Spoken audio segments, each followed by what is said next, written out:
Hello everyone, welcome to Crypto Basics Coach podcast. I'm Marco. I'm here to help people navigate this topic so as to benefit from the opportunity this new technology provides and not get distracted or put off from the nonsense there is out there about crypto. Anything and everything presented and discussed, whether here or in our sessions, is of an educational nature and should never be taken as financial advice. Always do your due diligence and consult professionals before making any final decisions. Hi everyone, hope you've been well. Happy New Year. Hope you had a great, safe and festive break, irrespective of what you do and don't celebrate. So I hope you're all well, and let's get into 2026, The whole year of 2025 disappeared pretty quickly, or at least it did for us. Today what I wanted to talk about was precious metals. There's been a lot said in the markets. If you haven't been paying attention or you haven't been looking at the charts, if you go and have a look at gold and silver, both of them have been going up in value quite a fair bit. And so what I wanted to do is just talk a little bit about it. I know it's not crypto specific, but it is wealth creation, wealth preservation, and part of your financial educational journey. And so I'm going to focus predominantly on gold and silver. There are others, palladium, platinum, etc., but let's just focus on gold and silver, probably more on gold as well. I've mentioned it before in previous podcasts. So you can make profits, you can make returns, you can trade gold and silver like any other commodity. And by all means, you can be making wealth creation by using them if you get the timing right. Clearly, if you'd bought enough about 2 years ago, you'd have done quite well over the last 2 years. But predominantly, the precious metals are looked at more as wealth preservation.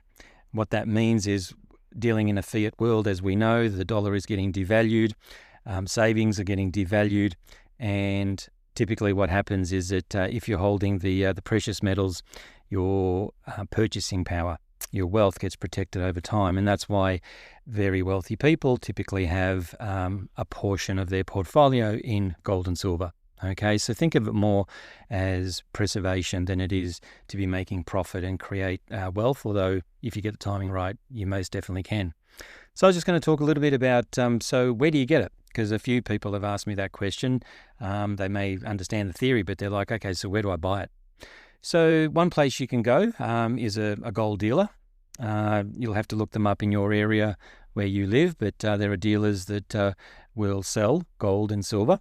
You might also have access to a mint if you're in the right area. Just be mindful that if you have to transport it, into a different state, or it might have to travel a few thousand kilometres like here in Australia, then there's going to be delivery costs, insurance costs, and so forth, and you need to add them on top of it, okay?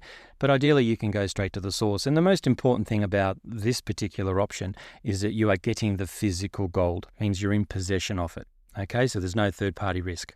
Some of the other alternatives I'll go into, you'll understand that, yes, while on paper you have exposure to gold, it's not the same as actually having the real thing in your possession, okay? So that's a major distinction between what I'm going to be talking about. The other place you can go are different outlets or different shops that deal in coins. So you might be able to go there and pick up silver or gold coins. You'll find that typically for coins, because they've had some artwork done to them, there's a bit more manufacturing. Per ounce, they cost a little bit more. Okay, so you may pay some premiums. Whereas the best sort of dollar for value is going to be if you just get them in little ingots, where they're just little bricks per se. And you're getting 100% of the actual product without any artwork, without any labour, and you'll find that they'll cost you less per ounce. Now, if you don't want to hold the physical, and I'm going to talk about that later on with regards to storing and some of the issues you need to think about there. If you don't want access to physical, it's not something you want to do, but you still want exposure to those minerals, you can also look at certain mining stocks. And one YouTube channel that covers this very, very well is Clive Thompson. Look him up on YouTube. Lives in Switzerland, very knowledgeable, very sharing of his information, very respectful. You can't go wrong by listening to him. Or there's another YouTube channel called Maneko64. And Mario also has spent many years, almost over 20 years, involved in the precious metal markets. He's also a great source of information. And by getting access to mining stocks, what you're obviously doing is you're getting access to companies who are mining for those precious metals. Okay, and you'll find that the leveraging factor of that is more than if you buy the physical. But of course, you need to understand which company to go into, which one to avoid, etc., etc. And of course, the normal stock market risks go with that. Again, and think of mining stocks as a derivative of, okay, because you're not getting the actual physical gold or silver, you're getting a derivative of a piece, a paper version of it. Another paper version is ETFs. So you can go into an exchange traded fund, which is gold or silver specific, or it could be a mixture of like an index of precious metals. Okay, so that actually gives you exposure across. It might be copper, it might be nickel, it might be palladium, platinum. So instead of just picking one, you might want exposure to a number of minerals, and that might be the easiest way for you to go. But understand, it's a derivative of. Okay, it's a paper product. It's a Wall Street product. Managed funds, same thing. If you're into self-managed superannuation or 401ks, your retirement plans, they'll be also investing in managed funds. Again, these are basically handing your money over to someone else to manage for you. That carries appropriate risks as well. However, they've got full-time resources focusing on it, and they again can give you exposure to these precious metals. The other way, which I do say with a smile, but it is another way of accumulating precious metals is, well, go buy a metal detector and go walk the beaches and some of the outbacks of your regions, and hopefully you'll come across, some precious metals that you can put in your backpack, and hopefully you can do well of that. Okay, so virtually go out and prospect. That's another way of accumulating it. Obviously, will take a lot more time, perhaps a lot more resources, but they're just some high-level ways of being able to get your hands on some. Obviously, you'll need to work out how much do you want to get, what portion of your portfolio do you want to make it, or you might be just looking as part of your plan, which I suggested in the last podcast, is, well, you might want to be looking to accumulate a certain amount of wealth.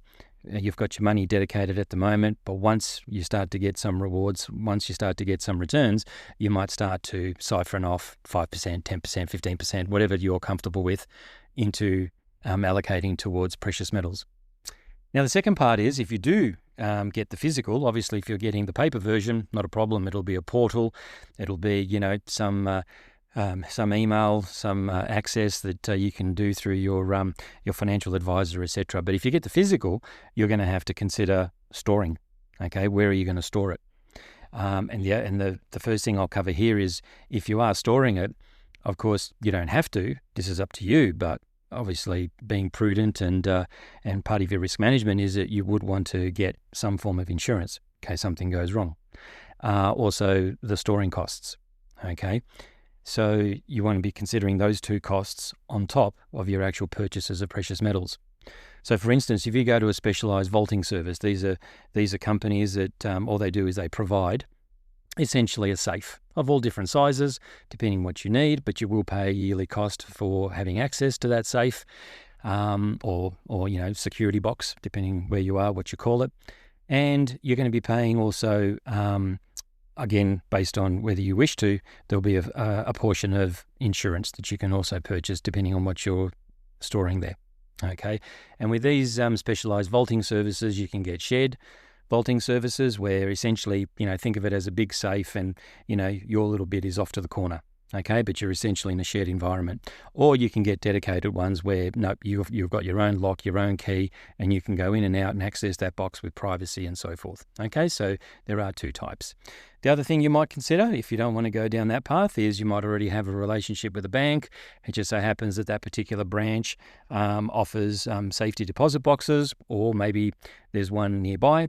That's another secured avenue that you might want to consider. Again, think of the insurance on top of that.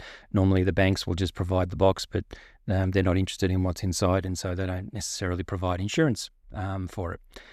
The other thing that you can obviously do once you leave those two environments is, of course, you're then discussing all sorts of different safes and other private locations. Okay. And clearly, if you're going to go down that path, the things that you need to consider are going to be things like, is the safe fireproof? It's great to have a safe. And then if, the location goes up in flames, it wasn't fireproof and you've lost your wealth.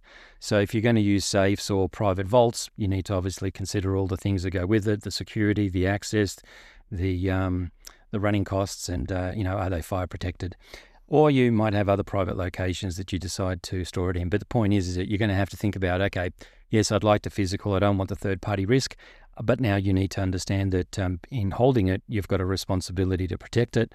How are you going to do that, all right? And do that diligently. Otherwise, the whole strategy could backfire on you. And the last thing I was going to finish off on here is that, I've mentioned it before, central banks have been purchasing more gold in the last 6 years than ever before. Okay, so you make of that what you will, but clearly as we move towards a new monetary system, which is where we're headed, whether there is a reset, there isn't a reset, whether it becomes digitized, whether we just, move into a different landscape, multiple reserve currencies, et cetera, I think it's fair to say that it's a pretty good assumption that gold will play a part. Okay, so you could do worse than holding some, knowing that some very large players in the world seem to think that it's a good idea. Okay, so you think about that, you plan for it. May not be the right time to get some now, but it may be down the track. It's something that you should do to have a part of your balanced portfolio. So the last piece of homework I handed out was along these similar lines, where I was encouraging you guys to go off and develop a plan, showing the income that you're wanting to create, the time frames, what will that plan look like, proportioning, possible extraction of profits, et cetera. Okay, so hopefully you've done that. And if you haven't, you should be doing it so that you can go into 2026 with a clear mindset of where you're headed and what you're going to be doing. This week's homework is related to what we've just discussed, which is go find one or two sources for purchasing of precious metals.